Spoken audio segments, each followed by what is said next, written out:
Guten Tag. Oh, wrong language, sorry. My setup is all wrong, sorry. Okay, so how are we feeling? Energized? Maybe? Come on, you know the drill. How are we feeling? Yeah, one more time. How are we feeling? That's better. Okay, I know after lunch is always a little bit rustier to get it on, but let's do it. Who here was in the morning? Who stood here in the morning? I was. Yeah. Okay, let's do a quick recap of what happened. We have Portuguese Tales of Entrepreneurship, scaleups giving back advices and actually mistakes on what they did best and what they would do again or not. So it was super interesting conversation for you to check afterwards.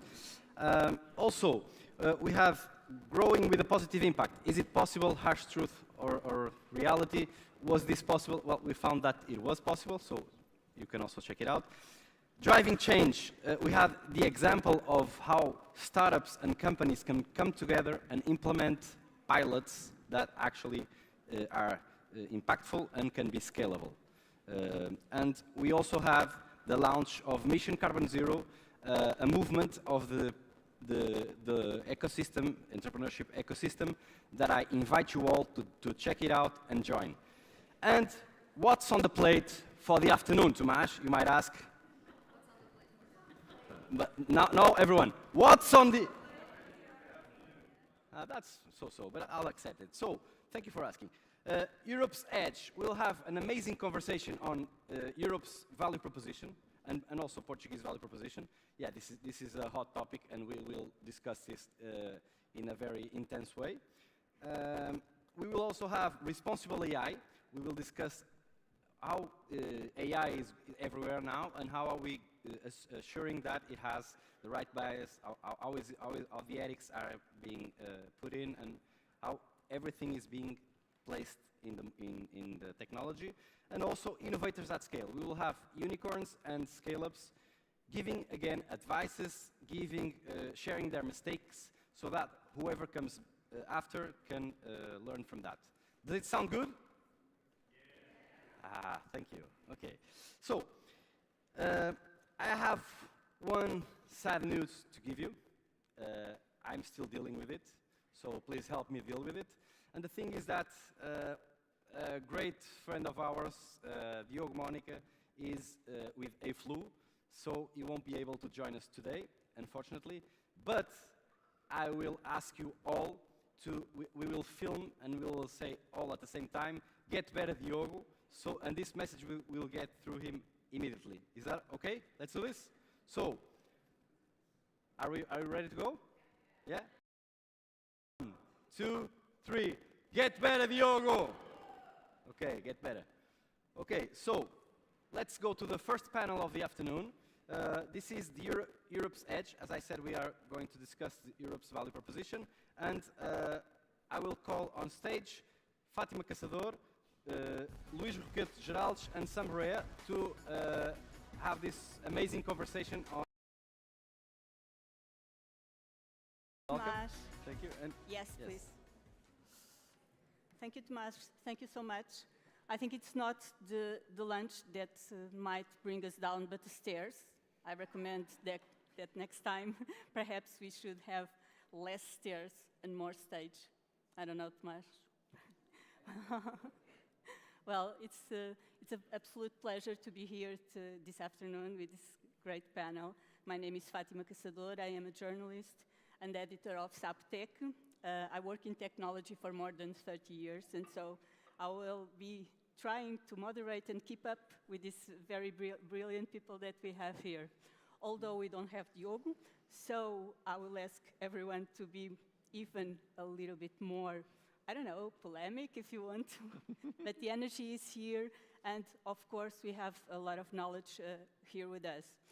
The idea is to talk about the need to develop a competitive and attractive proposition to generate more research and advanced solutions in Europe, and also the conditions for the innovation ecosystem, supporting the growth of startups, scale-ups, unicorns, if possible, in Europe. Well, we have a lot of experience here from different sizes, from creating startups and unicorns, and also from the side of supporting them, if we can say that. It's a good word. Yeah. Supporting is a good word. Supporting is a good word. So Cristina Fonseca has already been presented as the general partner of Indico Capital Partners, also the founder of TalkDesk and Clever AI, now Zendesk. And Luís Roquete Geraldes is the chairman of the General Assembly of ESNA. I never know if I'm pronouncing it well. You are. So, Europe Startup Nations Alliance, and also a partner at Moraes Leitão.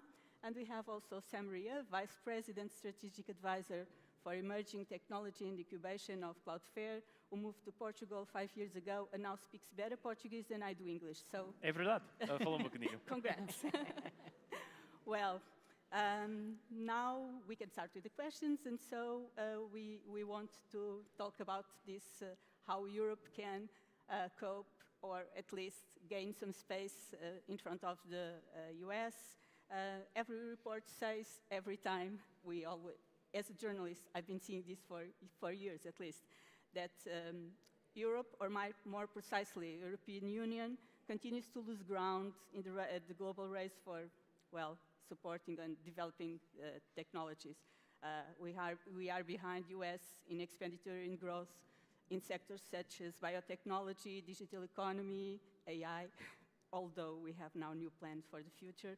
And recent studies shows that European Union is neither represented in the group of the top 20 tech companies, nor in the top 20 startups. I was looking at this information, and I think it's important to note that. The report from Mario Draghi, of course, highlights the importance of creating a connected collaboration strategy and execution to pave the way for innovation and scalability. But in more than 30 years, I think that I've seen a lot of reports, a lot of strategic We are very plans. good at that. We have a good reputation for. Yeah, and a lot of these strategic plans, and the question is how to put it in place, and what can we do with good ideas and bring new ideas to become really an innovative ecosystems in Europe. Christina. I can for sure start. So, like, when we look at what do we need to build a successful company, there's 3 or 4 aspects that are very important. First one being people, and I think we have very good technical universities, like we are flexible, agile. Probably Sam can tell us a little bit more about his experience, but I would say Portuguese employees are a great asset when you're building like a tech company. But then you also need 2 other things where like we need to work on. First one is capital. In Europe, there's still lack of capital to get these companies past a certain stage. I think we are generally good at the early stage. We can write pre-seed, seed, Series A checks, but then like real dry power in order to conquer a market and go as fast as possible. The size of the funds in Europe, right now there's a couple of funds like 500 million, 700 million, but the really big funds that can put a lot of money on companies are still in the US. So capital is one, like we lack the capital to create bigger success stories. And the other one is markets. The reason why tackling Portugal as a target market for a tech company is a terrible idea is because we don't have a lot of money. It's only 10 million people, like not the greatest strategy. But when we look at Europe as a single market, that's something we have been pitching over and over, but it's not a reality. If we want to grow in Europe, like it's still country by country most of the times, or at least we need to pay attention to the cultural differences, like how do you, what should the go-to-market strategy be for Spain, which is different than Germany, than the UK, than France. So that is a barrier, especially when we compare to the US. Of course, the US is like not, like it's a big country, so there's a lot of differences between the states and so on, but still, it's one market. So it's way easier. So I would say these two, like, when we talk about can we replicate the US in Europe somehow? I'm not even sure it's possible, because it's very different. It's a very different environment. It's a very different dynamics between the countries. So yeah, like I guess the differences come from these two aspects. The capital one can be improved. The single market, of course, but we've been talking about this, I mean, maybe for 20 years? Yes. Yeah. And like Yes. we still didn't move a lot. Yeah, it's true. Sam, you have the experience from both sides of the Atlantic. Do you agree with Christina that these are the both main factors that keep Europe still behind?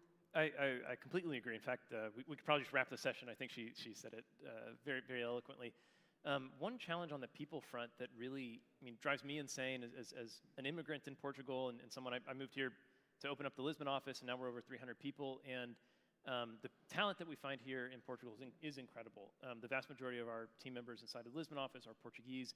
But of course, the whole of the country is about the same population as Metro Houston, where I'm from in Texas. And so sometimes if you really want to think about, I still take the way out of Texas. Sometimes if you really want to think about building incredible teams, you want, great people from Portugal, great people from Germany, great people from France. And that's so hard to do. I'll give you a few examples. I just had to renew my residency permit, and it took months. And I had to go to Coimbra and Guarda to get it done. If you think about trying to recruit a really incredible engineer, if you're starting this company inside of Portugal and you need some specialist engineer, senior engineer from Germany you're trying to bring to Portugal, well, if you're starting a company in Texas and that engineer's in New York, it's pretty easy for them just to come to Texas. It's the same language. Their phone plan stays the same. Their bank account stays the same. They can send their kids to public school the next day. If you're bringing somebody from Germany or another country, they have to restart their entire lives. And so not only do you have this challenge of it's really more of a common currency, it's not a common market if you want to scale from Portugal out to serve other countries in the EU. If you also want to assemble an incredible team, that first point that Christina mentioned about people, it's really hard because you're kind of convincing everyone to come to Portugal to restart their entire lives, which from personal experience, it's worth it. I adoro Portugal. I love it here, and I want to be here a very long time, but it's really tough. And I think if there are ways that we can find to make that easier to build great teams in an incredible place like Portugal, and the capital will follow the great teams. And there still needs to be a lot of work done to make it, whether it's some of the taxes or regulation, more incentivized to kind of have an exit here in Portugal or inside of the EU. But if you can get incredible teams together here, I think some of those things will follow. And that's a struggle that I've seen that's true here that's just not true in the US. Yeah, the truth is that we are talking about a unified, Europe, but still a lot of differences between every country, not only language, not only culture, but also regulation and so on. Luis, you are now, as a chairman of General Assembly, leading the ESNA, Europe Startup Nations Alliance. So the word alliance, I would like to strengthen it, because Europe Alliance and the idea of getting everyone together to support startups, how do you see it? I just want to start by saying that I made a promise to Diogo that I would be contrarian, and being contrarian in this environment is saying good things about Portugal. So, and about Europe, and I'm not saying bad things about Portugal. I know, but I'm going to be the contrarian anyway. I think the point is, I was a Europe basher, if you will. I was like that meme on LinkedIn, like Europe regulates, the US innovates, and China imitates. Like I was all for it like a year ago.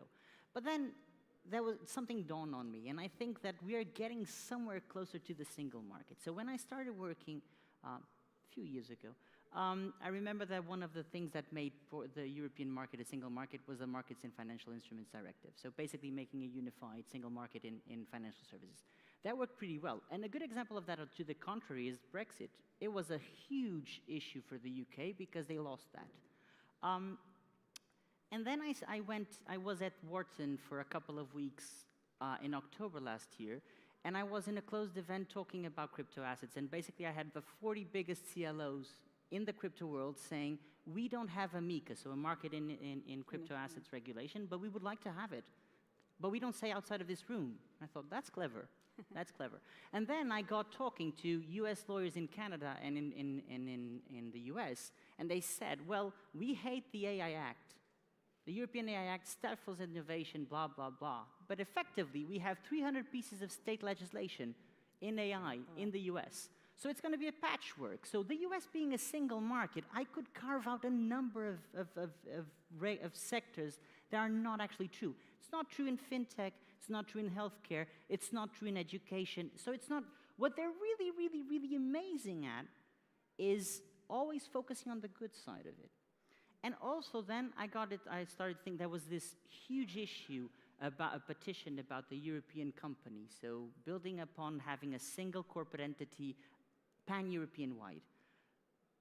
If that comes to fruition, and that's on the agenda for 2025, and that's what one of the things that we're working on at ESNA, I think that will make a huge impact. And to Sam's and Christina's point, capital will follow. The question that Sam was talking about, teams, I think it's really, really complicated to solve. Different languages, different cultures, making a new life for yourself in a new country within the European Union, that's complicated. And I think that's very complicated to work on. Capital and being effectively a single market, step by step, I'm way more bullish today than I was a year ago. It's good to be bullish about Europe and Portugal. And it's the lawyer being also, bullish. You have to take that into account, okay? We're hardwired not to be bullish about anything. Yeah. Okay, so you are hardwired to be at least bullish about this area, Yeah. so it's good. One of the things that we see is that the European Commission now has a new initiative, also new instruments to fund or to invest in some companies. Do you think there is a new sense of urgency in Europe, also because we see some measures from the other side of the Atlantic with the new Trump administration? Can you comment on I can, and I think it's 150% true. I think Europe finally realized that the Trump administration is not going to be supportive, and I think that's a huge plus for Europe to get its act right, honestly. I think it's the single best push that Europe has had, is the turmoil around the first 28 days of the Trump administration. Honestly, we needed that. We were lagging behind significantly. I hope we manage to catch up soon. We're not 70 years away into an ecosystem such as Silicon Valley with the DARP and all of that, but we're lagging, we're trailing behind, 100% agree with that, but I think this push from Trump is actually a very, very good signal for us. Either we get our act together, or we will be left behind significantly. And I think everyone is feeling that. And feeling that is not enough, because everything looks good on paper, and sometimes it's just, as we say, it makeup. So we move some lines here or there. But even if we think that money will follow talent, or will follow the economy, or if will follow good ideas, Christina, you have a lot of experience in this area. How can venture capitalists or initiatives to support startups be more strong to support in Europe new startups? So I'm a big believer that good ideas always get funded and find the capital they need to grow. So first of all, I mean, sometimes we like to give ourselves excuses about no, there's not enough money, I can't do this because of X, Y, Z. I don't think that's true. I mean, at Indico, we've been operating for more or less 5 years. We've invested in 50 companies already. We deployed around 65 million, and our companies went on to raise $1.8 billion. Wow. So, great numbers. And we don't have enough capital to put out there. Imagine if you would. So, I think there's now also new opportunities in Europe because, I mean, Trump and his administration is going to an extreme, and I think in some instances, the world is playing a lot like Silicon Valley and the startup world, where everything is about short-term gains, which is wrong. In Europe, we tend to look at things more long-term. We still care about people. I think the entire social aspects of Europe play a very, very important role in this era we are going through. And there's a lot of opportunities also for digital-first companies to play. And let's not forget about AI. I think AI is fundamentally changing the way companies operate. Yeah. if we look at Europe versus the US versus China, the pace at which maybe the US or maybe China is evolving super fast, Europe is still trying to understand what's going on. But for us to be competitive, we need to fundamentally change the way we work, adopt automation as much as possible. That will lead to us reskilling people. I think we were having this discussion maybe 10 years ago, and it was a little bit of a theoretical exercise. But now, these things are here right now. And sense of urgency is something very, very important. I think the worst that can happen, and we see it in like sectors from a more traditional sectors like automotive and so on. Like we look and like the sector is changing a lot. Like we don't want to be caught in the same type of situation in other sectors just because we try to do the same old thing in a manual way, not deploying technology to make us all more efficient and make our jobs more meaningful. So there's lots of opportunity in Europe. There's lots of opportunities for new companies to come and solve and deploy technology in sectors that are more less digital, let's put it like that. So again, I'm very bullish. Yeah, but just to keep it clear, are you in favor of strong regulation? Because we were talking about, of course, regulation is never sexy. No one likes regulations, especially if you are trying to start something. You look at all those papers and you think, oh my God, do I have to read all this? Do I have to comply with all this? Lawyers love. Yeah, No? you put it on ChatGPT now. No, I mean, like, okay, I'll respond very clearly. I think having generic regulation is not good. We need regulation, but that already exists more on a sector-by-sector basis. Like, if I want to deploy AI in a bank, the banks are heavily regulated. They will know what's possible and what's not. I think, like, trying to regulate AI more broadly, it becomes very challenging. That's why this discussion is a never-ending discussion. Yeah. So keeps us behind. I'm in favor of regulation. It's needed, but we need to be careful with the heavy lifting we are asking companies, especially small companies, to do.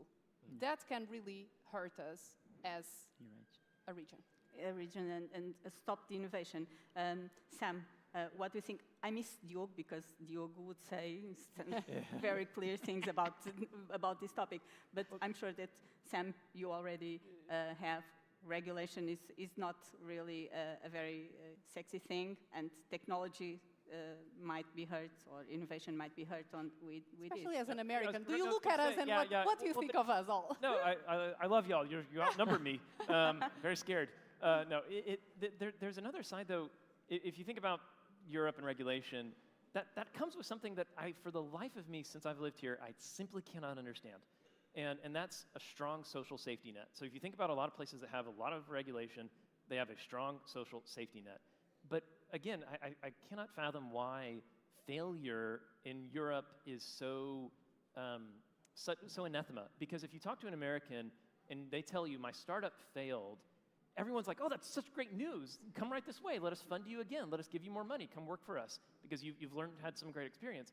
Where you talk to a lot of, I'm sure you talk to way more than I do, potential founders in Europe, they're like, well, I'm really scared. I might fail. And I can't understand that because in America, if your startup fails, you might not be able to go to the hospital. You don't have health insurance anymore. There's really no social safety net in most of America.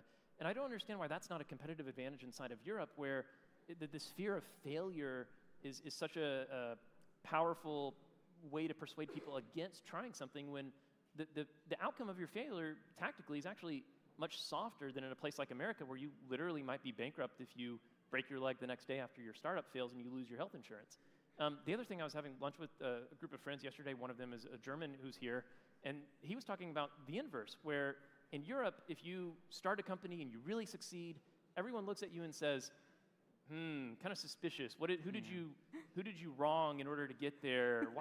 Why are you successful and everyone else is not? Whereas, of course, in America, probably too much, we celebrate the founders and the success stories. And I don't have a good solution to this, obviously. So yes, regulation as an American, as a Texan, is kind of I'm allergic to. But in general, you think if you're going to have that regulation, it does come with some bonus. And I think that's that strong social safety net. And I can't for the life of me understand why that's not something that encourages more founders, other than this fear of failure and then this kind of skepticism of success. That's a cultural thing. Do you think that we should get an injection to get more, something like that, or develop a vaccine or something? I think we need more role models, to be honest. Yeah. Exactly. And like 100%. we need more role models, and we need more people that fail to put their stories out there. Yeah. Yeah. And also, you need to see your mates being filthy rich because they had stock options. Yeah. That's really relevant.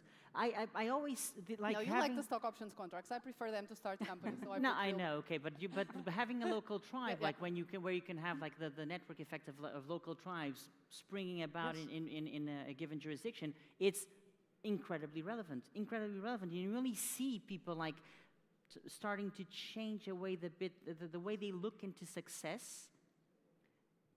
In a different way, if you start seeing a lot of people Yes. getting that as well, and so I think we need to get there. But again, very early. We're 10 years into this. Yeah. I'm not saying I want us to make to be as good as possible, but 10 years in an ecosystem is fairly scarce, I would say. Yeah.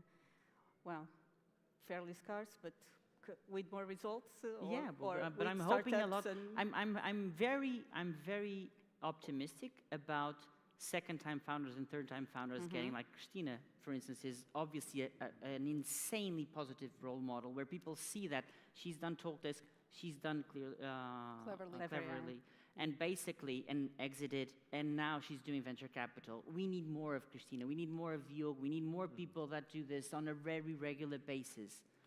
Yeah, And we still don't have it. we still don't have it, but it's not easy. And I'm sure in this very full room, there's a lot of good ideas that want to get there and to become new Christinas. If we can clone Christina, perhaps, I don't know. Christina is trying to invest in other Christinas, so she's doing her job. Great. We are lacking, behind of time. We have just 3 minutes, and I think probably we could focus here on getting some advice to the people here and what should they do, where they can get more money, where they can bet on something. Please advise us. That's good to finish up this very good panel. I don't know, Luis, can you start? Christina, who is the one who put up? I mean, sense of urgency. I think Luis is like, no, we have time. I mean, start now.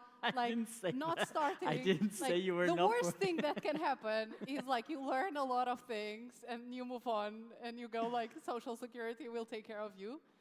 So, like, if you have an idea and you feel like starting, go. But please focus on the problem you're solving. Like, what is the big problem you're solving, and is that enough for someone to pay you to do that? Good. These are my questions Sam. to answer.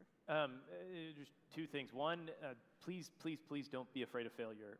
In most cultures, certainly the place where you have the most successful startups historically in America, failure is celebrated, and I'd love to see that be something that in a kind of a silly way is echoed in other places. And the second is, there's never been a better time, you mentioned this a bit, to try to go build something. I mean, there's not an idea that you have that you couldn't go prototype this afternoon between a combination of the tools that are available essentially for free on the internet right now. And so go chase that problem, try to prototype it, see if somebody would pay you money. If you expanded it, just get started. Good. Yeah, Please. I work with founders 100% of my time. So there's a pattern really. The ones that are obsessed with the problem, the ones that are obsessed with the market, the ones that study it really hard, are the successful ones. They're not the most agreeable ones, I would say. That's another trait of good founders. They're not very interested in whether people like them or not. They want to get the job done. And there's a pattern that I recognize in the founders, the successful ones I work with. So if you have those traits in you, just go ahead. There's a lot of networking in Europe as of today. Having said that, and going into Christina's point, the sense of urgency is 100% there. I want everyone to run, because in Europe we're lagging behind, where we already have a lot to do. Then great recommendations. I was hoping that you also talked about one thing that I think sometimes is lacking in startup companies, because people are focused on technology, on the problem they are solving. They are not that good at scaling up, and sometimes that might be also a problem. I don't know if you think so, Christina. I mean, the scaling up, yes, but I would say if you crack solving a problem that's meaningful, I think then the role of the founder is also to get people that are better than you at doing that, especially for the average Portuguese startup. Founders are typically way better on the product side of things than engineering. And we need to accept, if we look at all of the success cases coming out of Portugal, at least one of the founders went to the US early on in order to be able to hire the best people in sales and marketing. Yes. And we shouldn't pretend that like we need to be better to do very well on like every single thing. It's not about building everything in Portugal. That would be amazing, but the fact that the ecosystem is like maybe 10 years old, there's still not enough people that are very good at scaling B2B SaaS sales or marketing. So what do we do if we want to be category leaders in the space we operate in? We go to the US, or we go to the UK, or we go to where these people are. I think we need to accept that, and I mean, like, I don't want to ask, Luis probably doesn't have the numbers, but like, how many good cases you handle versus things that don't go well? Like, it's. I don't know. I'm not scientific about it. I should be scientific about it, but I'm not. It's a good statistic It's a good right? statistic to have. I don't have it. Because we typically look at the good cases. I could wing it and say 50%, but it would be a lie. I have no idea what that's true. So, I see in our portfolio companies, like, we need to be very well aware of our limitations and find creative ways. Founders sometimes stay for too long in their comfort zone, and they need to understand if they want to like be category leaders, they need to hire people that are way better than themselves. So, I think that's a very good message, and we now finish the time, and we have a very good panel after us. So, thank you so much for everything, for your vision, and please a round of applause to our speakers.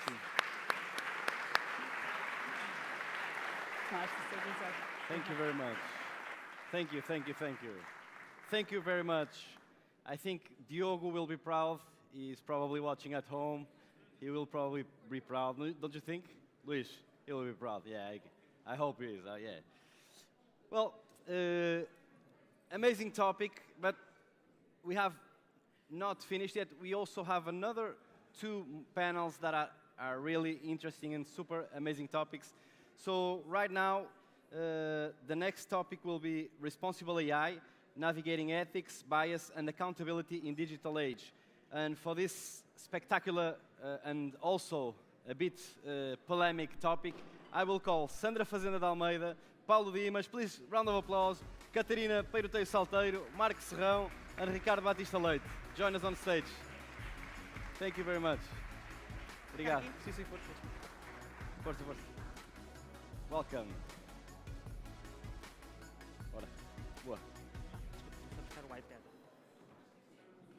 So good afternoon to everyone. Let's see if it's working. Yeah? Yes. So good afternoon. Thank you very much for being here. Such a full-packed room, so it's a pleasure. I'm not introducing the panelists because we only have 30 minutes, so you can see the names and the roles. No, they will change. They will change. Don't worry.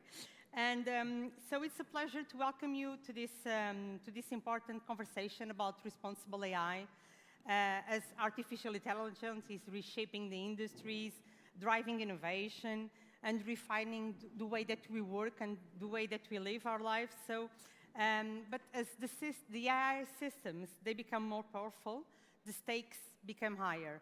And who ensures that they are fair, that they are ethical, that they are aligned with human values? These are some of the topics that we want to discuss today, and that we want to explore the role of ethics and also the bias and the accountability in the AI development and deployment. As I told you, I'm not introducing, but yeah, no, it's not changing. I need to introduce them. Okay, so I introduce them.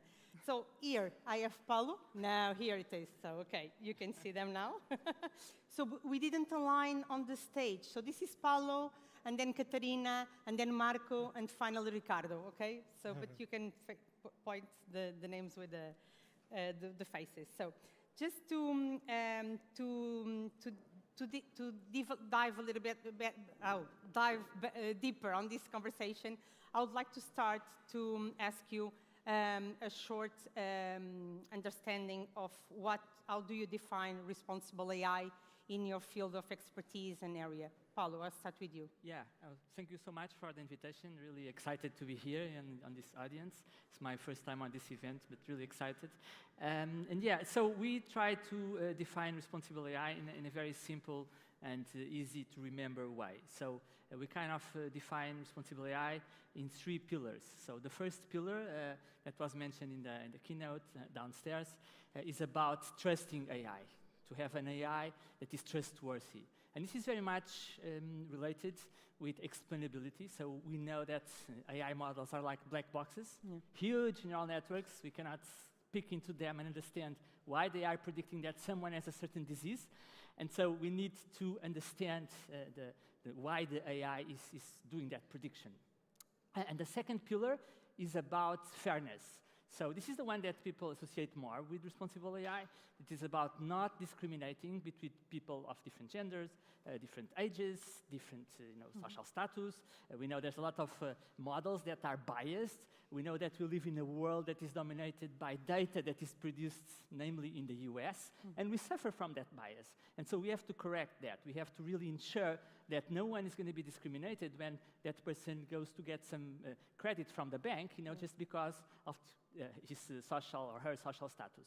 And the final pillar is the pillar of sustainability. And this is one that is really urgent nowadays, because we know that AI, the energy that is being used for AI, has been growing exponentially. So we are really watching an arms race for energy. We have nuclear plants being built as we speak. And so we have to use energy in an efficient way. This is something that is also challenging from an economic perspective, because we cannot have an AI service like AI. It's like Sam Altman mentioned the other day, like the GPT Pro or something, that costs more to serve than people are paying for. And so there are 2 kind of motivations to have sustainable AI. One is the economic factor, and the other is just the environment. So these 3 pillars. So first, trust; second, fairness; and third, sustainability. Yeah, perfect, Paulo. Thank you very much. Katerina? So thank you so much for having me here, Building the Future, and for joining me in this amazing panel. I'm super excited for our conversation. And I have the very difficult task, after Paulo explained so well a definition, to add on top of it. But for a little bit of context, I work at Defined AI, and Defined AI is a data for AI companies. So pretty much what we do is we provide the training data that trains the models from which the models learn. So we look at responsible AI from a perspective to address this concern that was raised and that is raised with the upcoming of AI and everyone talking about AI and using it, that answers this concern that business have. So we look at it because data is the crucial element when we're talking about AI. We're talking about the information that will determine if the model will be able to give a good and precise answer or not. It is the information that will allow the model to be biased or not. So in that sense, it's very important that when we are sourcing this data, when we are looking into this data, that we make sure that this data is ethically sourced. So to make sure that the data that we are getting, people know that the data they are inputting will be used to train AI, people are properly compensated, and it's also very important that we make sure that this data is compliant with the laws that exist, and that also doesn't include, for instance, copyrighted information that should not be in the data set. So in a nutshell, that's how we look into responsible AI here. It starts with the data, and for us, we go right in the beginning of AI, and that's what it's built upon. Obviously, we can expand this concept, as Paulo did already very well. We are focusing on the first step of AI, which is the training data. Yeah. Thank you very much, Katerina. Marco, and Hi, everybody. Good afternoon. So I don't work in an AI company. I work in an energy company, but my field is human resources. So I'll repeat some of the things that you guys already said. But there are 3 things that I think are really important, especially when you work in HR. The first one is bias. These models are very powerful. They're being used by a lot of people. And especially when you apply that to the world of HR, there are many risks if the model is biased. So for me, that's a clear concern, which comes with ethics, which is correlated with it. So the decisions we make in terms of recruitment, in terms of development, many other things. If you're using AI systems to enable that, those two things are important. And the third one is data privacy. This is not new. I mean, it's everywhere with social media, but it's also very important here because most of these systems are not created in Europe. The data is not hosted in Europe. So there are obvious concerns about how that data is being used, how that data is being monetized. So again, in the HR field, for me, that's a really important point because people should be in control of their data. Yeah, thank you very much for your view. And Ricardo.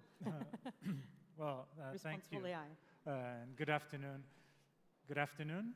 Yeah. No, thank you. We're always talking about AI this whole day. We kind of forget the human connection sometimes, and that should be the main driver of everything we do. And ultimately, that's what responsible AI should be about. And I'm really happy to have been invited. Such an amazing panel. And it's a really cool conference. I know it's cool when I'm the only guy wearing a tie in a room this size. And so I'm the old-fashioned kind of guy here. But, you know, I run Health AI, which is the global agency for responsible AI in health, which is a nonprofit agency based in Geneva, working in the vertical of health, supporting governments, regulators, and all different partners and stakeholders in the ecosystem to address and build the governance systems to be able to ensure that they are accelerating in a responsible manner artificial intelligence for health. And so this has given me a privilege. You know, we work with governments from Canada to Singapore, from Brazil to Zambia. And everywhere I go, when people ask us, we want to use AI, the first thing I ask them is, why do you want to use artificial intelligence in your system, in your government, and so forth, in your hospital, in your clinic? And the most common answer I get is because my boss is telling me I have to do something with AI. Or if you're in government, the minister now has woken up and thought that AI is the thing to do. This is wrong, okay? And I want to say this clearly. Artificial intelligence will not solve the problems of the world. People need to know where they want to go. We need leaders that have a vision of where they want to go, and technology will be the enabler that will get us there. Yeah. And this is extremely important in every single field. So leadership at every level, be it at government or at the business level, we need leaders who understand what are the outcomes, where do we want to go, and then the technology can help us get there. And so that takes us going, you know, Paulo has summarized the principles. Translating that into health, you know, we follow the principle of first do no harm. And it's important. As a physician myself, when I prescribe an antibiotic, or each of you, if you have a fever or a headache, you'll take a paracetamol, right? Yeah. You don't think twice if it's safe or it's not safe, you just do it. And one of the reasons we've reached that point of trusting that technology is because we know there's a regulator that has seen the effectiveness, the quality, the safety of that technology, and we know that if something goes wrong, there will be an adverse effect, an incident that is reported, and that technology is taken off the market. When we're talking about artificial intelligence in the vertical of health, you know, whoever's running the health system, those that are prescribing the technology, normally doctors or nurses, or when we're talking about the citizen, the patient, who needs to use the technology, many times they are thinking in the back of their mind, can I truly trust this technology? So addressing the issue of responsible AI is building this trust. And if we're capable to solve this problem, this challenge, this is what is holding us back. The adoption of AI in healthcare is only 6%, and that includes the pharmaceutical industry. So we're basically not using AI at scale yet. But if we can solve the trust issue, that will help us accelerate the adoption at a systemic level and hopefully lead to improving health outcomes. So ultimately, responsible AI is making sure that the technology is designed and deployed and accessible equitably across the world so that it can reach the goals that we want to reach, which in the field of health should be moving away from a system that is focused on disease to one that actually improves health and well-being for all. Yeah, I told you that I would like this to be a conversation, so Won't you, Paulo, didn't you want to comment something about Virginia Digno? Because she was part of the UN group on, that is working on regulation of AI. And it's part of the effort that Ricardo just told us, no? Virginia, the Portuguese... Yes, exactly. About the United Nations initiative on that. Yeah, I'm a bit ambivalent about the United Nations initiative on that, because it seems so good and with such good principles, but we know how the world is nowadays from a geopolitical perspective. And I really feel a bit frustrated about how, if it will not have any kind of consequences. But one of the things that, and we were talking about that at lunch, which was very interesting, is about making AI accessible for everyone. And one of the great initiatives of that initiative from the UN's AI High-Level Advisory Board, that now was renamed to something easier to remember, is to kind of make AI accessible by countries in the world that don't have the resources to train large language models. So one of the challenges that's very dear to us at NBabel and the Center for Responsible AI is about language and about preserving our languages. And countries in Africa, for example, run the risk of their languages not being represented on these large language models. And this is something that is really, really important for us, more developed countries to really support. And the United Nations created this fund, to support development of language technologies on these countries, to have LLMs that preserve the languages that are spoken on these countries, on this continent, in this case of Africa, which really run the risk of disappearing. This is really dramatic, and it creates a gap between, the Western countries and other countries. So it's really something that we are very much committed into helping as much as we can to make this technology accessible. There's a big initiative by the Portuguese government on creating a large language model to preserve the Portuguese language. Why not extend that technology to those countries? Yeah, you really explained also the Malia issue. But I would like to change now the question, Katrina, to if you can explain, because you have off the panel, time went already, is how is currently AI impacting your professional area, and if there is any challenges that you are facing in terms of ensuring that the systems are responsible and accountable. So at Defined AI, we pretty much sell data to anyone that's building or fine-tuning a model. So our business, it's a great moment to be in our business. It was already 10 years ago when the business was founded, but right now we see the increased demand for data. So it's a really good space to be in. On my personal perspective, I'm a marketeer, I'm a communicator by profession, and I do public affairs as well. So that helps me. I use the tools as well. But having worked with AI and in the AI space for so long, it's almost 7 years now, I am very skeptical of the information that I get out of these systems. So I make sure that all the information that I put there, nothing is sensitive as well. And the outcomes that I get out of the systems, I also triple check them. Because I think that what we need to do right now as a society is to make sure that we are providing the digital and the AI literacy for the people to use these tools in the way that we are not easily fooled by the hallucinations, for example. Because it's very, very easy to believe in an hallucination from a ChatGPT or another LLM tool. So I think that right now, one of the challenges that I would see, not in my business specifically, but as a society as a whole, would be to foster this AI literacy, which will be crucial to make sure that we keep people critical of what we're seeing, that we make people aware that these tools exist, and that it will allow, for example, to spread disinformation and misinformation way faster than it would in the past. So that would be one of the concerns that I see as a society right now, amongst many others, but this would be the one that I would pinpoint. Limitations of AI. Exactly. And Marco, in your daily life at Galp? So listen, there are multiple applications, using a little bit of HR jargon. Across the employee journey, there are many things you can do, from CV screening, which we have a pilot for that. In the company, in terms of video interviewing, there's a lot of stuff you can do in terms of development and skilling.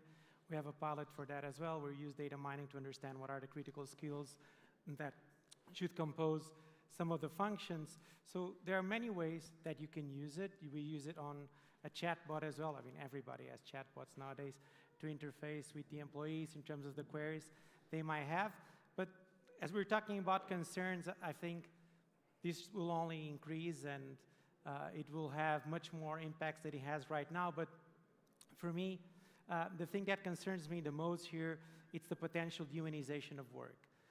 You know, when you work in HR, you have to believe people are the most important asset in any organization, and the combination of technology with hybrid work can create isolation, in my view. And you can have a lot of people just with a machine, interfacing with a machine, and I think that can have very bad implications for companies, as you have less collaboration, less willingness to interact with other people, doing work together. So as an HR professional, I think there are many benefits.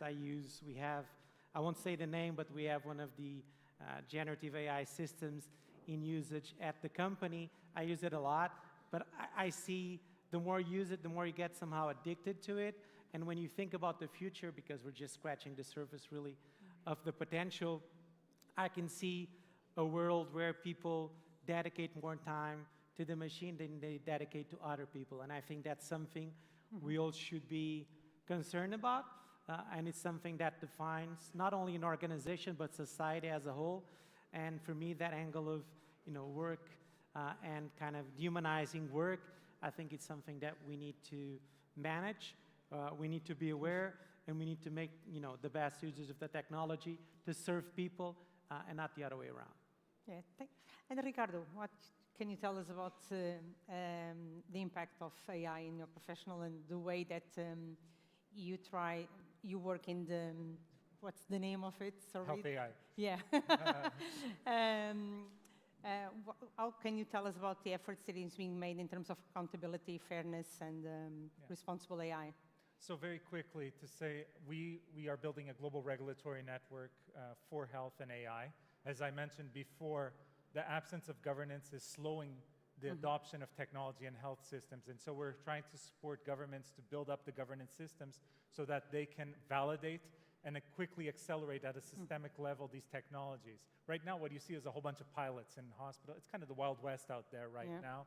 And putting some order in the system, creating pathways for the market, to access to market for businesses, and actually making sure that technology that does work, that does improve outcomes, is actually reaching the patients wherever they are, and that being born in Africa or in Latin America is not a lottery. That means that you are destined to fail. Yeah. And so that technology can actually help leverage these countries to leapfrog to the future, but at the same time making sure that high-income countries are transforming their health systems, because right now, and we see this in Europe, our health systems are failing dramatically because they are based on the principles of fueling disease. We know the only thing that that actually pays off from an investment point of view in healthcare in the global north is disease, not health.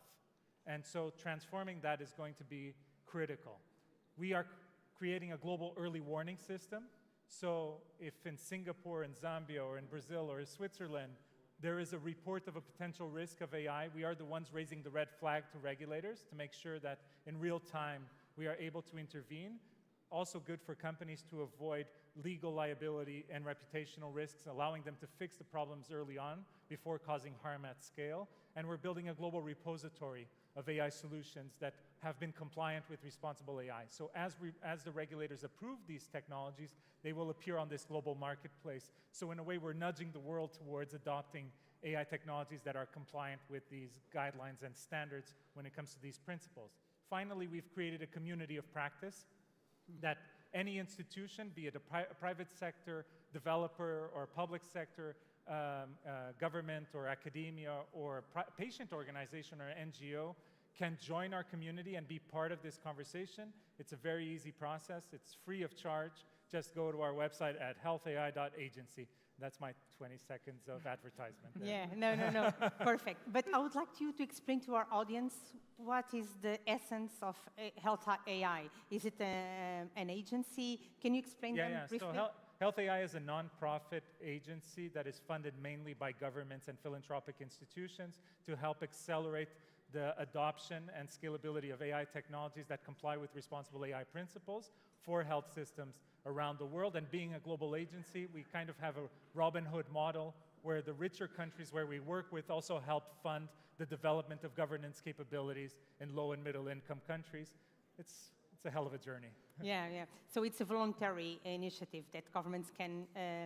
Yes, yes, absolutely. Love to see Portugal part of that. I'm Yeah. still praying as a Portuguese citizen myself.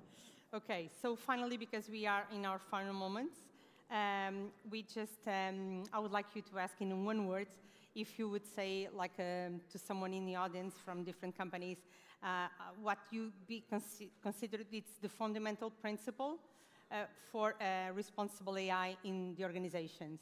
Starting with you, Yeah, Pablo. I'm so sorry because I'm going to say trust. Yeah. But I was the first, so. Yes. But like, yeah, trust. Can I explain? Can we explain or we just? Yeah, yeah. You still have some moments. You still can minute. Accountability, because I think that responsible AI is about being accountable why we create AI, and we need to think if we do need AI for that problem or not. When we build AI, how we are building it, the data that we are using to do it, and how we are using AI. So we need to be accountable. Yeah, it's connected. Both of you are connected. So Absolutely. Marco. We are all connected. I was going to say trust, so you kind of stole my thunder. But Yeah, I'm going to say two things. There's actually That four way. words. So people first and digital second. For me, that's key. Yeah, human-centered. Yeah, I always have the hard job speaking live. But I'd say two words, which is improve lives. And so ultimately, I think that wherever you are in the value chain, right? Yeah. Be it in terms of conceptualization and development of a technology, if you're responsible for deploying the technology, if you're responsible for implementing it, you have to have measurable ways to see the impact your technology is having.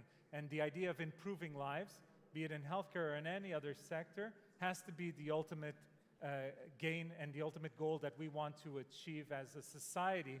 And I can tell you, improving lives is good for business. Yeah, so if we align the good principles with our business models, I think we can incentivize the system in the right direction. But since we still have some time, I just want to share an anecdote, if I may, about incentives, because it's very important. As I said, I was in Parliament for many years, so I know how badly policy can get. And bad policy can actually hurt lives. Yeah. But sometimes the good incentives can take us to the right place, but wrong incentives can take us in the wrong direction. And so the other day I was in a Zoom call with a guy, and he had his phone on a swing going back and forth. And it was distracting me, so I interrupted the meeting and I said, please explain to me, sorry, why do you have your phone on a swing? And he says, oh, it's because my insurance company gives me a premium if I do 10,000 steps a day. So we have to be careful how we put in the incentives into the system. It's a good example, yeah. Yeah, so... It's not going to get any healthier from that. I think we are just in the last minute. I would like to share with you, and a good example also that Virginia Dignou said about the regulation. She said, not about the medicine, but I also heard about the children's toy. If you want to give a children's toy, you have the confidence, the trust that the toy has been tested and you can give it to your children safely. Why don't you have the same trust if you want to give like a mobile with an AI assistant and you want to be sure that what you are giving to your children, it's also trustful. So it's a good example of the need of regulation and the way that we may counterbalance the gains and the dilemmas of using it. So thank you very much. I hope that you have enjoyed. And please feel free. We don't have time for questions from the audience, but all of them have LinkedIn, so you can contact them through LinkedIn and interact afterwards. Thank you. Thank you.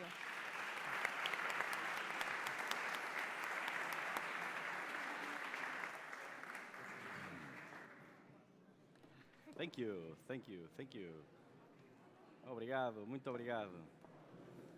Another spectacular panel. Thank you very much for staying. We still have one amazing panel. Stick around, if you please. We still have one more amazing panel. The conversation will be amazing. It's about innovators at scale. It's about innovators at scale. So we will have unicorns, scale-ups discussing the mistakes, discussing and sharing knowledge for free for you guys that are coming next. So please stick around and enjoy it. Who do we have, might you ask? We have Francisco Espanha. Let's call Francisco Espanha. Big round of applause, please. Francisco, Joana Rafael, John Fath, and Marcelo Lebre. Please be welcome on stage. Hello. By order. Yeah, by order. So again, as you know, Diogo unfortunately cannot join us in this as well. So please take it away whenever you feel like to. Thank you. Thank you. All right, good afternoon. Sim, obrigada. Good afternoon, everyone. I want to first welcome this amazing panel. Please get some water, it's super hot in here, for sure. I want to thank Galp as well and iMatch for enabling and bringing to life building the future, and not just building the future, but this specific track, right? The startup world, right? The amount of insights and information that we gather here from different panelists has been exceptional, right? And I think it's very valuable that we continue with this, right? For me, it's an absolute pleasure to be here with such firepower of a panel. Unfortunately, we don't have Diogo here, right? Which was initial part of these conversations. He has some personal issues that requires him to not be here with us. We wish him well. We're going to spend the next 30 minutes or so talking a little bit about startups, scale-ups, and how do they transform industries? How do you navigate growth and the challenges that come with it? And most of all, how do you scale responsibly, right? So I don't want to waste any time. We have a lot of very interesting insights to listen to. And let's take it from there and starting the very beginning, right? I think it all starts with the mindset. And John, when I think about mindset and the beginning of all this adventure that people embrace, Rover has been known for the disruptive thinking, right? I think there's great stories about what Rover has been doing. What can large corporations learn by the engagement that you have with them, especially when you collaborate doing innovation? And what are some of the key barriers that you found when you try to transform such an industry? It's a great question. I think if there is one thing that startup needs to understand and do well is partnerships, because Rover specifically, I came here alone. I didn't have a network, I didn't have a team. I started with a desk, and the only way to go fast to market and to be able to experiment and to learn was partnership. So for those who don't know Rover, we are building a super app. Destination and the audience is the SMEs, small and medium enterprises in Europe.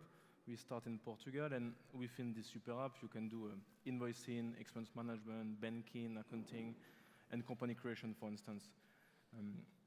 By nature, the product we are building is a pretty complex structure, and to start fast, we cannot hire lawyers, accountants, bankers, right? So we had to partner pretty fast with the community.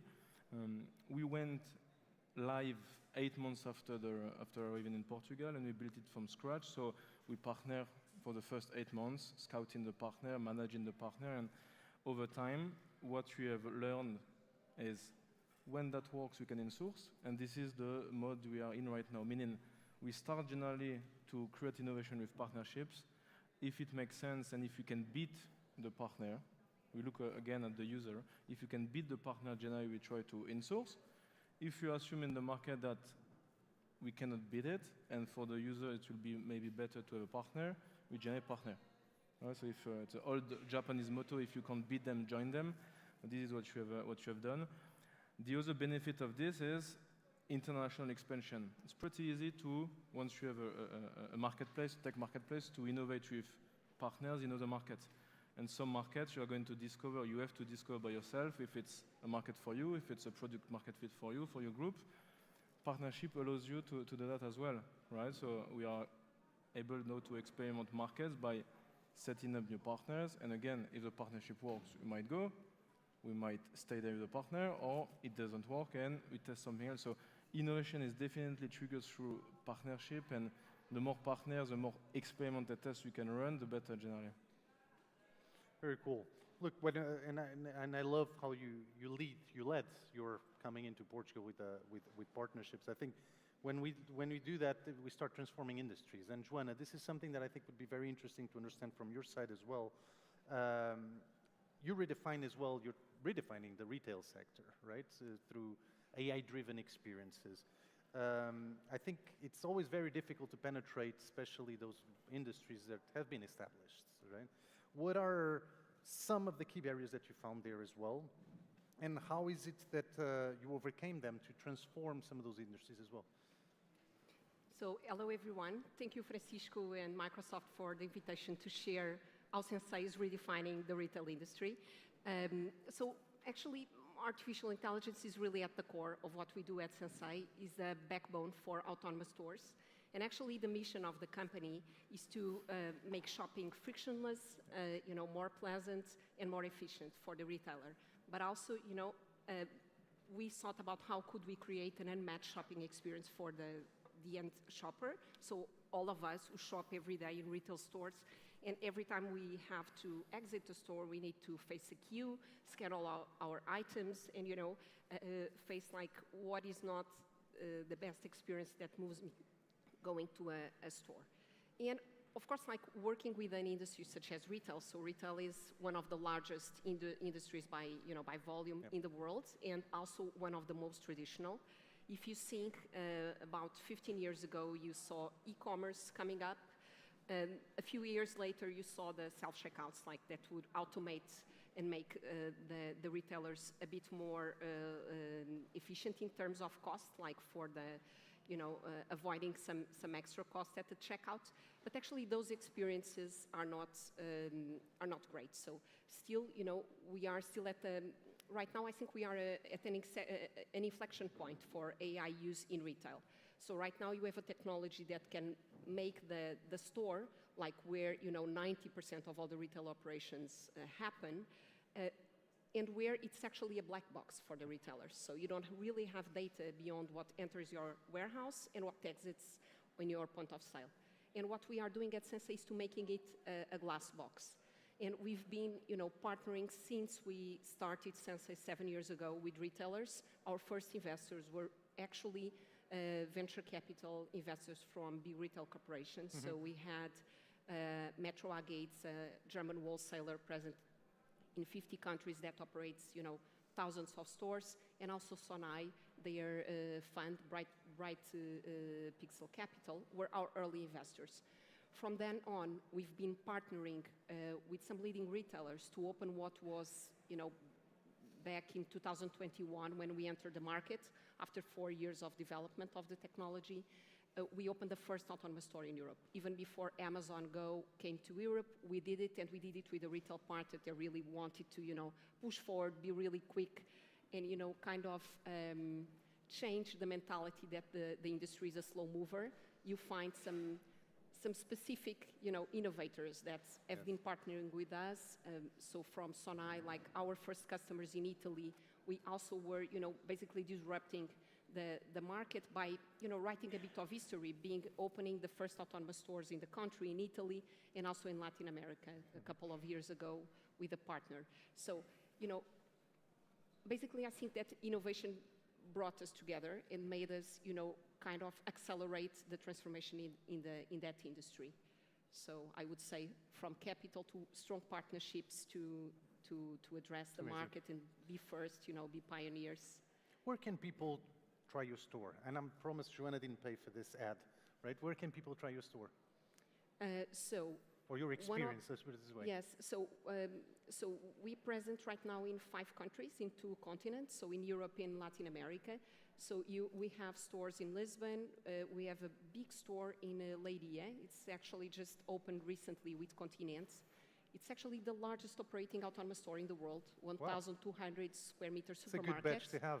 Yeah, it's great.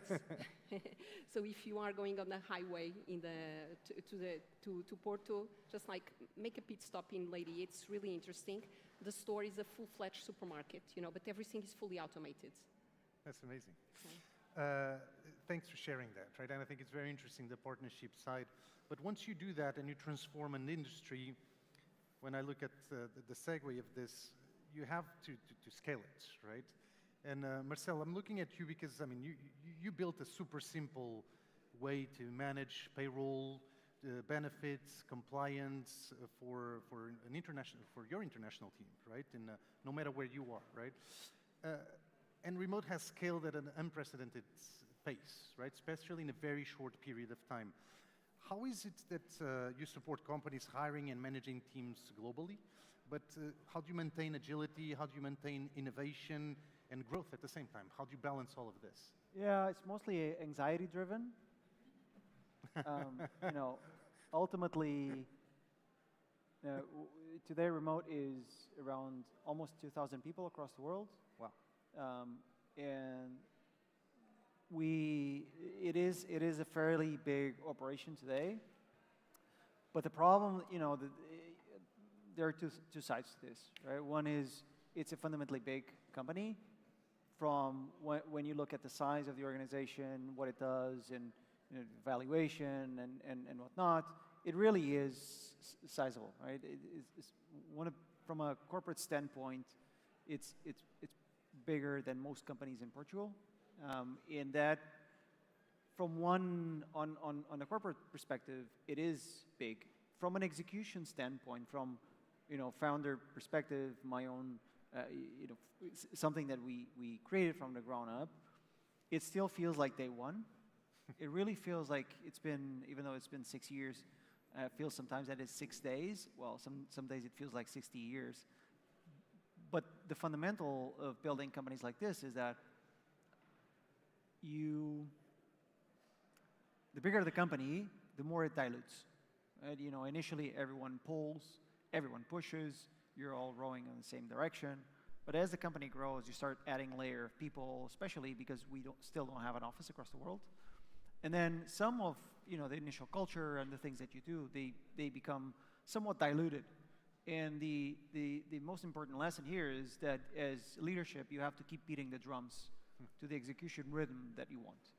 And some people think, well, you know, and I get this very frequently, that people ask me, are you still involved with the company daily? And I get kind of nuts with this, because like assuming this is a fundamentally bad perspective, where just because a company is big or is doing hundreds of millions in revenue, that somehow leadership is no longer involved. Like, I'm involved to the point that I'll answer to customer tickets if I have to, right? If someone sends me an email, I want this sorted out, I will get involved to the point that I want to get involved, right? If a customer is asking for something, be it, you know, they want to expand with us, they want to buy something else, and because we know each other, they email me, I'll make sure that it's followed through to the end of time.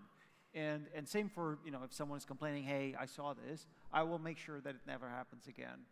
And you know, company was founded by 2 people, myself and my co-founder, and we're still very much in the weeds of every single detail of the company.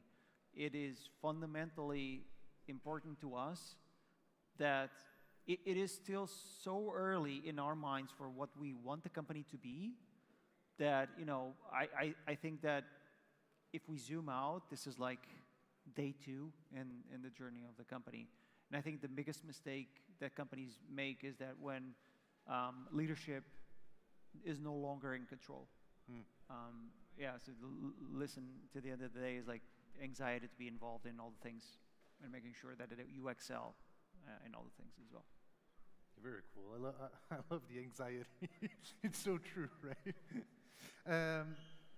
One other thing, we talked about transforming the industries, of course, starting with the mindset, transforming the industries through partnership and different experiences. Of course, then you have to scale with this flexibility, agility, innovation, and so on. But there's one thing that the 3 of you guys have in common, is differentiation, right? And John, I would like to understand your perspective on Rova. And in the end of the day, you have maintained a very strong competitive edge, right, across the years, in a market that we see a lot of transformation constantly. How have you kept up with it, right? Especially with emerging technologies and AI and all the bells and whistles that we hear, well, not only here at Building the Future, but all over the industry. We have always, I think that, and that's one of the things we are doing as a team. I love markets which are very difficult to penetrate. We can see that. And you know, Portugal, I mean, we acquired a bank in Portugal in 2023. On the 8th of September 2023, it was the first time a fintech acquired a bank in Europe. It's the first new bank in Portugal since 2015, which was Banco CTT last time. We knew that Portugal needed a digital bank, and the opportunity for Rova is to scale this across Europe from Lisbon, Portugal, right? And to have a digital bank for Portugal, serving first the Portuguese SME, but then being able to leverage the ECB, the European Central Bank, and passport this license across market. Portugal, by nature, was a difficult market because we were the first digital bank to start. So we started with a bank as a service that we brought from France. We knew the funding team. We brought them here. It was not ideal, but that helped us to start. Later on, we acquired this license. And I would say that certainly the main competitive advantage we built. In order to get a banking license, the minimum capital, for instance, 17.5 million euros, just to be able to start, right? So there is a gap which is being created just by the capital itself. Generally, the VC money is generally used to growth, to marketing, to grow the team, rather than have indeed immobilized for capital. So I think that's one of the first things. The second thing is double down in on this play, which is, if you look now at the competition we have in front of us, is a bit less the fintech and the startup of the world, but we have no stronger and bigger competitor, which are the incumbent banks. They have other means, they have other type of balance sheets, they are way bigger. So indeed here, it's more than just putting 17.5 million euros of capital, is constantly innovating to disrupt a market which is hyper-regulated. Right? You have 1,500 regulators in Portugal for 29 commercial banks. This is a market highly regulated. So you need to innovate, but you need to innovate and be able to innovate in this regulated space. So the good thing is, if you look at the way we built it from day one as an architecture able to see bank for the first time in history as a marketplace. Yes. And so imagine Amazon with a bunch of merchants around. This is what we built. So we built a technology platform, and from this technology platform, you have access to all sorts of services as a small business owner. Bank is part of that. The good thing with having that in place is, you want a credit, for instance, as a small business. Generally, you go to a bank. The bank account manager is going to ask you for balance sheet, profit and loss statement over the past 2-3 years. They look into 20, 25 data points to underwrite a loan. Portugal, outcome of this exercise is 80% of the time a loan is rejected, right? 53 days to get a reply from a bank just to have a go, no go. It's very difficult. You are talking about 500,000 businesses in Portugal representing up to 70% of GDP. It's the same across Southern Europe. There are strong needs in cash, strong need in working capital, and this is generally what they don't have access. The ability for us to leverage the other modules we have within this tech ecosystem, which is generally not leveraged by the incumbent banks, is where an incumbent look at 20 data points, we look at 5,000, because we look at invoicing data, bookkeeping, open banking, accounting, right? And go, no-go decision can be done in 2 minutes. Right? So we are constantly trying to navigate between startup and incumbent and try to innovate in this space. I'm hoping that more fintech will do the jump, because at the end of the day, it's for the user, and incumbent and fintech should be able to participate together in this innovation, and we should leverage capabilities on both sides. Very impressive. When we look into, we transform the industry, we have the right mindsets, we scale with agility, we have them differentiated, but then we have to maintain it, right? And I think supporting our customers and so on gets into a very different level of what is a successful company or not. Marcel, I mean, you guys support an incredibly large global remote community of workers, right? And I'm sure you guys thought about some problems, knew about some, and some popped up that you never thought you would have, right? How is it that you overcome that, and how do you guys continue to manage that as you grow into different countries and so on? Yeah, I wish I knew.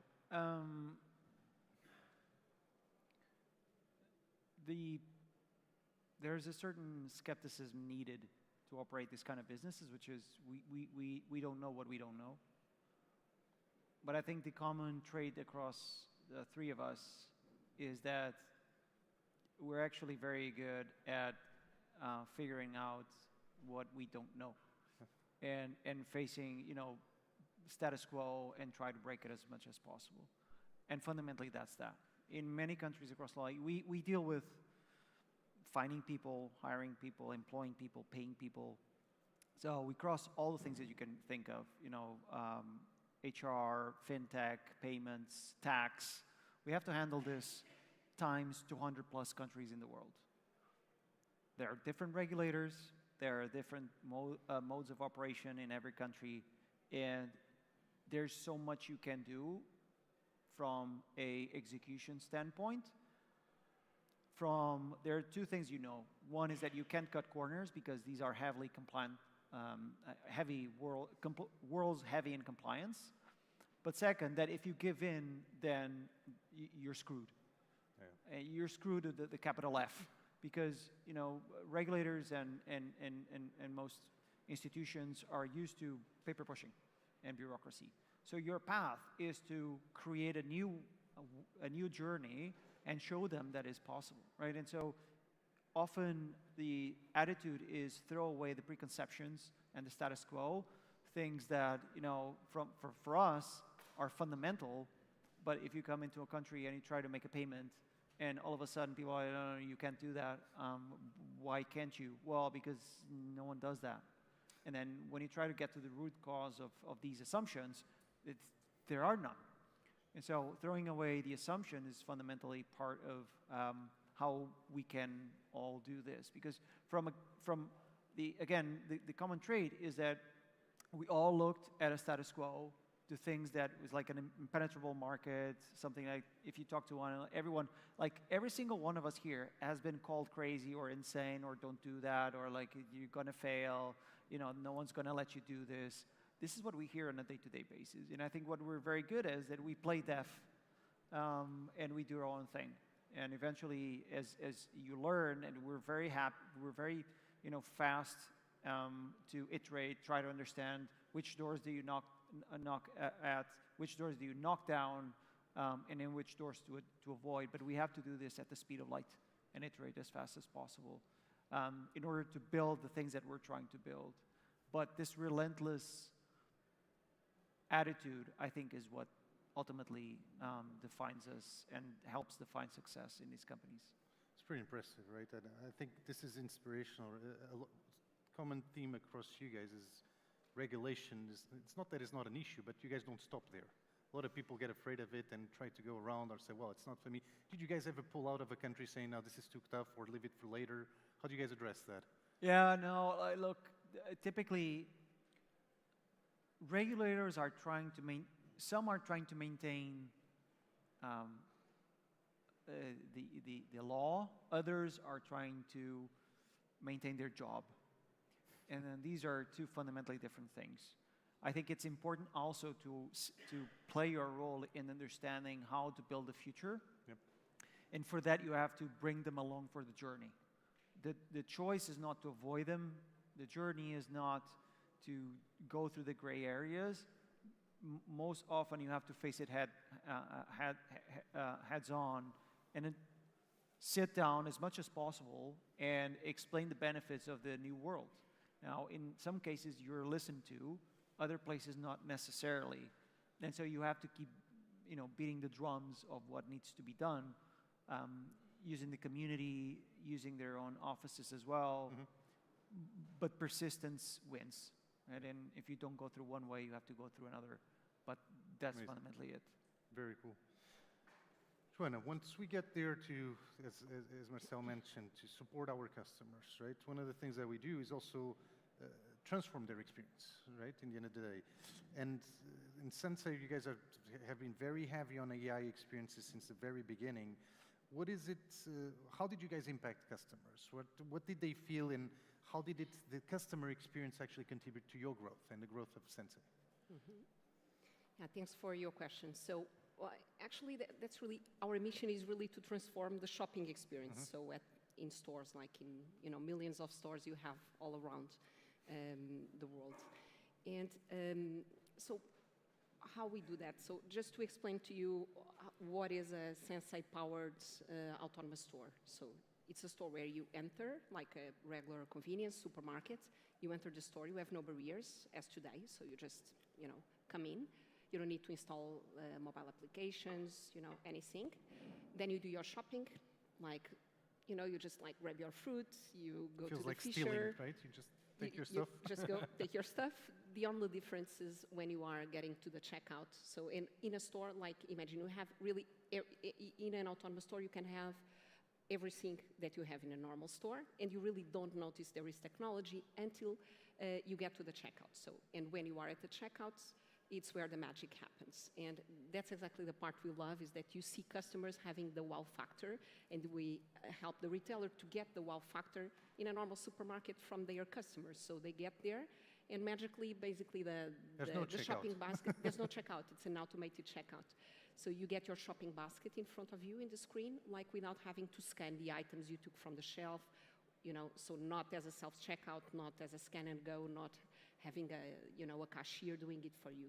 So that part of the job is like fully automated.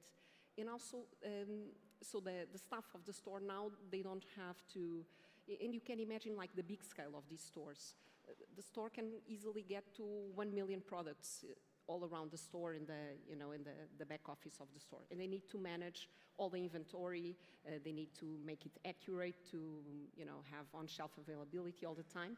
So we're getting them some, it's like the staff on steroids, that's what we say. So basically the staff, they get all the information in their hands with the apps that we provide them and with the data about the store. So they know in real time exactly if an item is misplaced or something. And as shopping experience, so this is really simple to say, like we just like create the basket, show it in real time for the customer. But that part was really transformational for us, for the growth of Sensei. So early when we started, it took us 4 years to get to the market, to develop the technology to a precision level that, a retailer could trust us, their core mission, which is like, they are invoicing to the customer in the checkout moment.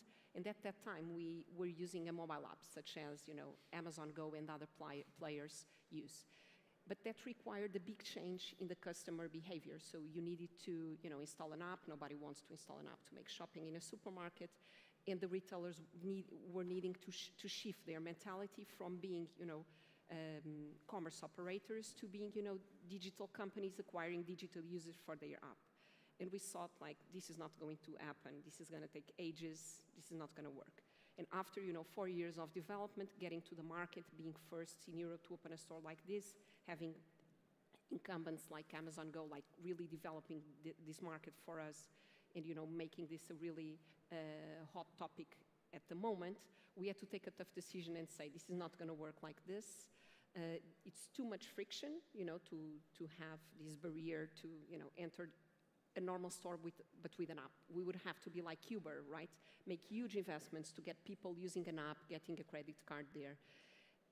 And like internally, we said like, we need to get them, to have them paying before they leave the store. Yep. They need to see the basket before they leave the store.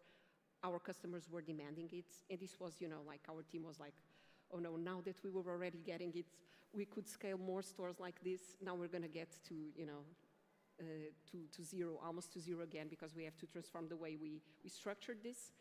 And we did it, actually, and I think it was the best decision we've made, because that gave us an edge towards Amazon and any other competitor we have. So we are the only ones offering this experience, or at least the first. Now you see competitors going after it too, to provide this experience. So you need to have a high accuracy, so we needed to get to about 99% accuracy of detections of the items that people were taking out of the shelf, to be able to showcase them, the baskets, before they leave the store, like almost real time.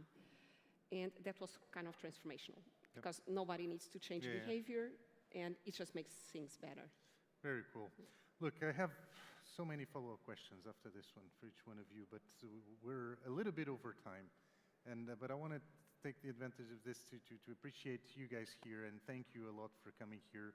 The same to you, really appreciate the time. I think it's clear the impact that some of these companies are having, and most of all, redefining what it is having impact, growing and growing responsibly. And I want to appreciate everyone's time and enjoy the rest of building the future as well. Thank you, guys. Thank you very much for coming.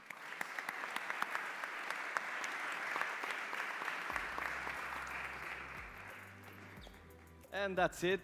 Guys, thank you very much. Thanks everyone for watching. Thanks everyone at home for watching as well. Thank you, Galp Upcoming Energies, for making this possible, Microsoft as well, and everyone that was on the panels.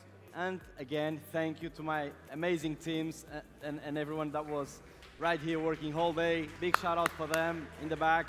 Thank you very much. Let's go.